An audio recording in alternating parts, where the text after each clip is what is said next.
200 दिन से ज्यादा की जंग ऐसा पहली बार हुआ है कि इजरायली सैनिकों को घेरकर हमास ने मारा है। सबसे हैरान करने वाली बात यह है कि हमास ने सुरंग में पहले इजरायली सैनिकों को घुसने दिया, फिर सुरंग को ही धमाके से उड़ा दिया, जिसमें कई इजरायली सैनिक मारे गए हैं। देखिए रिपोर्ट।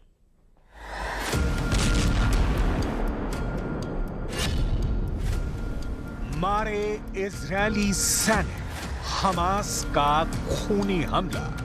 हमास का ये वीडियो दिल दहला देने वाला है। 200 दिन की जंग के बाद एक बार फिर से इजरायली सैनिकों पर हमास ने बेहद खूनी और घातक हमला किया है। जरा इस वीडियो को देखिए। हमास के लड़ाके एक सुरंग से इजरायली सैनिक को घसीटकर बाहर की तरफ ले जा रहे हैं। हमास ने अपने इस वीडियो में दावा किया है कि हमने सुरंग युद्ध में इजरायली सैनिकों को न सिर्फ जान से मार डाला है, बल्कि कई इजरायली सैनिकों को बंधक बना लिया है, उनके हथियार भी जब्त कर लिए हैं। ये वीडियो उत्तरी गाजा के जबालिया कैंप का बताया जा रहा है। हम आपको एक एनिमेशन के जरिए बताते हैं कि आखिर हमास ने इजरायली सैनिकों को इतनी आसानी से कैसे मार डाला, क्योंकि इजरायली सैनिकों के पास न सिर्फ घातक हथियार और हाई टेक्नोलॉजी मौजूद थी, बल्कि मरकावा टैंक और फुल बैकअप पीछे से मौजूद था। हमास के दर्जन भर लड़ाकों ने सबसे पहले जानबूझकर सुरंग में अपनी लोकेशन इजरायली सैनिकों को दिखा दी। जैसे इजरायली सैनिकों को लगा कि सुरंग के अंदर दर्जनों हमास के लड़ाके छिपे हैं, वो तुरंत घातक हथियारों के साथ सुरंग में घुस गए। सुरंग में इजरायली सेना की स्पेशल यूनिट के कमांडो घुसे थे। जैसे ही हमास का पीछा करते हुए इजरायली सैनिक सुरंग में घुसे, तभी सुरंग में हमास ने जोरदार धमाके कर दिए और उन पर गोलियों की बौछार कर दी। हमास ने दावा किया है कि उसने इजरायल के कई सैनिकों को सुरंग में मार डाला है और इजरायल की स्पेशल फोर्स के कमांडोज को बंधक बना लिया है। अल कसम ब्रिगेड्स के प्रवक्ता अबू उबैदा ने कहा, हमारे लड़ाकों ने इजरायली सेना को लालच देकर एक सुरंग के अंदर हमला करवाया और फिर इजरायली सैनिकों को मार डाला। खून के आंसू रोए नेतन्याहू 200 दिन बाद बदला। 7 अक्टूबर 2023 के बाद से इजरायली सेना गाजा पट्टी को 80% तक तबाह कर चुकी है, लेकिन हमास के लड़ाकों को खत्म नहीं कर पाई है। हैरानी की बात तो यह है कि हमास के लड़ाके अब उन जगहों पर हमला कर रहे हैं जहां नेतन्याहू दुनिया के सामने दावे कर रहे थे कि उत्तरी गाजा और जबालिया इलाके से हमास के लड़ाकों का पूरी तरह से खात्मा कर दिया गया है। लेकिन हकीकत में हमास के लड़ाके न सिर्फ दक्षिणी गाजा के शहर रफा में हमले कर रहे हैं, बल्कि उत्तरी गाजा में भी इजरायली सेना पर रॉकेट लॉन्चर और हथियारों से हमले कर रहे हैं। कब्र से निकला हमास, जबालिया में फंसा इजरायल। इस वक्त इजरायली सैनिक रफा, उत्तरी गाजा, दक्षिणी गाजा, गाजा सिटी और मध्य गाजा में जंग कर रहे हैं। पश्चिमी देशों के वॉर एक्सपर्ट साफ कह रहे हैं कि 200 दिन से ज्यादा की जंग के बाद इजरायल रफा में फंस गया है। जरा देखिए, हमास के लड़ाके हाथों में हथियार लिए एक बार फिर से इजरायल के खिलाफ एकजुट हो चुके हैं। जनाजे में उमड़ी भीड़ साबित कर रही है कि भले ही इजरायल 10,000 से ज्यादा हमास के लड़ाकों को मार चुकी है, लेकिन हमास के लड़ाकों की संख्या में जरा भी कमी नहीं आई है। 6 मई 2024 से दक्षिणी गाजा के शहर रफा में इजरायली सेना ने हमले शुरू किए। रफा में 20 दिन से ज्यादा की भीषण जंग में इजरायल की आईडीएफ ने हमास के 70 ठिकानों पर हवाई हमले किए। इजरायल की आईडीएफ ने दावा किया है कि उसके सैनिकों ने मरकावा टैंक और भारी हथियारों के साथ रफा में ग्राउंड ऑपरेशन किए हैं, जो सफल रहे हैं। आईडीएफ का कहना है कि इजरायल के इस ऑपरेशन में 50 से ज्यादा हमास लड़ाके पूर्वी रफा में मारे गए हैं। इसके अलावा हमास की दर्जनों सुरंगों को तबाह कर दिया गया है। इजरायल ने भीषण हमलों की वजह से रफा से 8 लाख फिलिस्तीनी भागने के लिए मजबूर हो गए हैं। लेकिन इतने भीषण खूनी हमले करने के बावजूद क्यों कहा जा रहा है कि रफा में इजरायल फंस गया है और हमास के लड़ाके इजरायली सेना पर भारी पड़ने लगे हैं? हमास को जड़ से मिटाने की कसम खाए बैठे इजरायल ने गाजा पट्टी पर जबरदस्त तरीके से बमबारी की है। तास की रिपोर्ट के मुताबिक हमास पोलित ब्यूरो के सदस्य ओसामा हमदान ने बताया था कि 7 अक्टूबर से लेकर 6 नवंबर 2023 तक गाजा पर 35,000 टन विस्फोटकों से भरे बम गिराए गए हैं। इससे अंदाजा लगाया जा सकता है कि हमास को मिटाने के लिए इजरायल को कितनी भारी कीमत चुकानी पड़ रही है। इधर तमाम दबावों के बावजूद नेतन्याहू रफा में खूनी जंग पर उतारू हैं। हमास की सशस्त्र शाखा एज़ेदीन अल कसम ब्रिगेड ने कहा है कि उसने इजरायल के अश्कलोन बंदरगाह की ओर रॉकेटों की बौछार की और उत्तरी गाजा में जबालिया शरणार्थी शिविर में एक इजरायली कमांडो सेंटर को निशाना बनाया। हमास का दावा है कि इजरायल के सबसे घातक मरकावा टैंक को तबाह कर रहा है। उनके दर्जनों सैनिकों को हफ्ते भर में मार चुका है। हमास के ये दावे साबित करते हैं कि हमास रफा में इजरायली सेना को अपने जाल में फंसा चुका है। हमास के दावे के मुताबिक इजरायल की तरफ से गिराए गए बम परमाणु बमों से होने वाले नुकसान से भी ज्यादा है।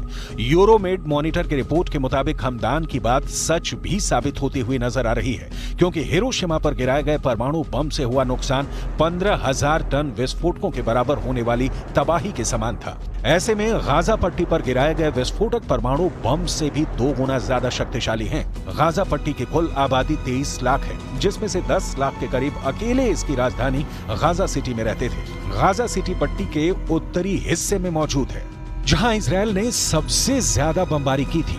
इधर प्रधानमंत्री नेतन्याहू ने रफा में ऑपरेशन नकबा जैसी जंग शुरू कर रखी है, जिसकी वजह से 15 लाख फिलिस्तीनी रफा से भागने को मजबूर हो रहे हैं।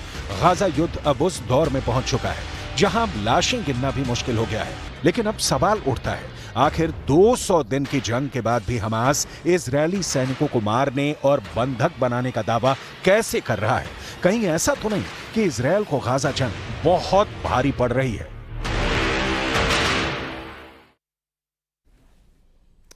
और ये तस्वीरें आपको दिखाई और आगे भी कुछ तस्वीरें हम आपको दिखाते हैं और भी कई सारी चीज़ें हैं। इससे पहले हमने आपको बताया कि किस तरह से 200 दिन से ज़्यादा की जंग में ऐसा पहली बार हुआ है कि इजरायली सैनिकों को घेरकर हमास ने मारा है। सबसे हैरान करने वाली बात यह है कि हमास ने सुरंग में पहले इजरायली सैनिकों को घुसने दिया और फिर सुरंग को ही धमाके से उड़ा दिया, जिसमें कई इजरायली सैनिक मारे गए हैं। ये पूरी खबर आपने देखी, पूरा पैकेज आपने देखा कि कहां कहां पर आखिर कैसी कैसी स्थिति बनी। 200 दिन से ज्यादा की जंग में ऐसा पहली बार हुआ कि जब इजरायली सैनिकों को घेरकर हमास ने मारा है। इन तस्वीरों ने इजरायल में तूफान ला दिया है। गाजा के सुरंगों में घसीट कर ले जा रहे इजरायली सैनिक कोई आम फौजी नहीं है। ये इजरायल के सबसे खतरनाक कमांडो माने जाते हैं। ये है इजरायल के सील कमांडो, जिन्हें शायतेद 13 यूनिट के नाम से जाना जाता है। शायतेद 13 इजरायली नौसेना का ठीक वैसी ही कमांडो यूनिट है जैसे अमेरिका के सील कमांडो होते हैं। यह यूनिट इजरायल के इंटेलिजेंस ग्रुप शिन बेत के तहत ऑपरेट करती है। यही वजह है कि हमास के हमले ने शायतेद 13 कमांडो की पूरी टीम के रुतबे को चकनाचूर कर दिया है। पूरे इजरायल में ये वीडियो वायरल हो चुका है।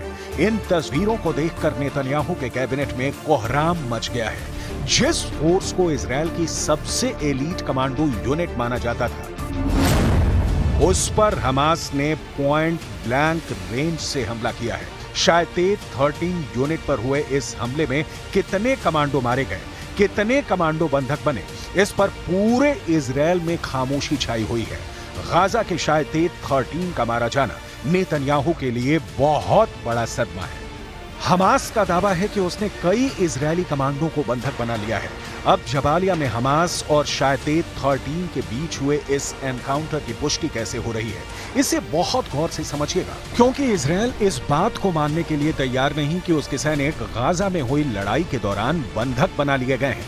हमास ने जो तस्वीरें जारी की हैं, उसके कमांडोज के कपड़ों और हथियारों में कई ऐसी चीजें हैं जो इस बात की तरफ इशारा करती हैं कि इस एनकाउंटर में शायतेद 13 यूनिट शामिल थी। इसमें है चेक गणराज्य की बनी हुई स्कॉर्पियन ईओ राइफल, जो सिर्फ इजरायल की शायतेद 13 कमांडो यूनिट इस्तेमाल करती है। स्कॉर्पियन ईवो राइफल में आगे लगा है साइलेंसर। इसका इस्तेमाल भी इजरायल की सील कमांडो यूनिट यानी शायतेद 13 ही करती है। शायतेद 13 इजरायल की खुफिया एजेंसी शिन बेत के तहत आती है और शिन बेत की रिपोर्टिंग इजरायल के प्रधानमंत्री यानी बेंजामिन नेतन्याहू को है। यानी अगर गाजा के जबालिया में शायद 13 को हमास ने घेर कर मारा है, तो समझ लीजिए कि पूरे इजराइल और खासकर उनके कैबिनेट में सबसे बड़े टारगेट पर बेंजामिन नेतन्याहू ही होंगे। गाजा में युद्ध के दौरान फौज और खुफिया एजेंसियों पर पूरे कंट्रोल के लिए उसकी कामयाबी और उसकी नाकामी दोनों को लेकर इस वक्त नेतन्याहू कैबिनेट में बहुत बड़ी जंग चल रही है। एक तरफ गाजा की सड़कें नेतन्याहू के धमाके से दहल रही हैं, दूसरी तरफ इजराइल की सड़कों पर ऐसा हाहाकार मचा हुआ है कि नेतन्याहू की सत्ता डोल रही है। एक तरफ इजराइल गाजा पर लगातार बम गिरा रहा है, तो दूसरी तरफ तेल अवीव की सड़कें नेतन्याहू के खिलाफ नारों से गूंज रही हैं। गाजा का युद्ध अब ऐसे लेवल पर पहुंच गया है जब हमास से ज्यादा इजराइल की पब्लिक डरी हुई है। नेतन्याहू इन प्रदर्शन कर रहे लोगों के बीच विलन बन चुके हैं, क्योंकि हमास तो सीज फायर के लिए तैयार है, लेकिन इजराइल बमबारी रोकने के लिए राजी नहीं। पब्लिक के गुस्से का साइड इफेक्ट वॉर कैबिनेट में पहुंच गया है। इस प्रदर्शन और इस हंगामे के बीच इजराइल में सत्ता के गलियारों और बंद कमरों के बीच कुछ ऐसा हो रहा है जिसे दुनिया के सामने आने से रोका जा रहा है, लेकिन इजराइल की मीडिया ने पर्दाफाश कर दिया है। इजराइल की मीडिया का दावा है कि इजराइल के वॉर कैबिनेट में बड़ा झगड़ा हो चुका है। जेरूसलम पोस्ट में जो खबर छपी है उससे लगता है कि प्रधानमंत्री बेंजामिन नेतन्याहू और रक्षा मंत्री योआव गैलेंट के बीच हो गई तू मैं। टाइम्स ऑफ इजराइल में यह खबर छपी है कि मिलिट्री चीफ ने कहा है कि नेतन्याहू के पास गाजा को लेकर कोई नीति नहीं है। नेतन्याहू पब्लिक से लेकर अपने वॉर कैबिनेट तक घिर चुके हैं। कमांडर से लेकर मंत्री बता रहे हैं कि नेतन्याहू ब्लंडर कर रहे हैं। ये बात साफ कर दें कि इजराइल के प्रधानमंत्री बेंजामिन नेतन्याहू और रक्षा मंत्री योआव गैलेंट एक दूसरे के कड़े विरोधी माने जाते हैं, लेकिन गाजा में युद्ध को लेकर दोनों करीब आए। हालांकि अब दोनों की दुश्मनी सतह पर आ चुकी है। जब से जबालिया में इजरायली सैनिकों को बंधक बनाए जाने की खबर फैली है, लेबनान में जश्न मनाया जा रहा है। ये लेबनान की राजधानी बेरूत है और यहाँ लोग फिलिस्तीन का झंडा लेकर जुलूस निकाल रहे हैं। अब सवाल है कि इजरायल की पब्लिक क्या करेगी? क्या गाजा में युद्ध को लेकर इजरायल के प्रधानमंत्री और रक्षा मंत्री की लड़ाई सड़क पर पहुंच जाएगी या पहुंच चुकी है? अब शायद 13 यूनिट को गाजा में जो जख्म लगे हैं उसकी भरपाई कैसे होगी? ये दाग नेतन्याहू से कैसे हटेगा? सबसे बड़ा सच तो ये है कि करीब 250 दिनों से जारी युद्ध के बाद भी इजरायल अब तक हमास को खत्म नहीं कर पाया है। हालात ये हो गए हैं कि इजरायल दक्षिणी गाजा का पूरी तरह से सफाया करने पर उतारू है, लेकिन अब तक उसके युद्ध वाले लक्ष्य पूरे नहीं हुए हैं।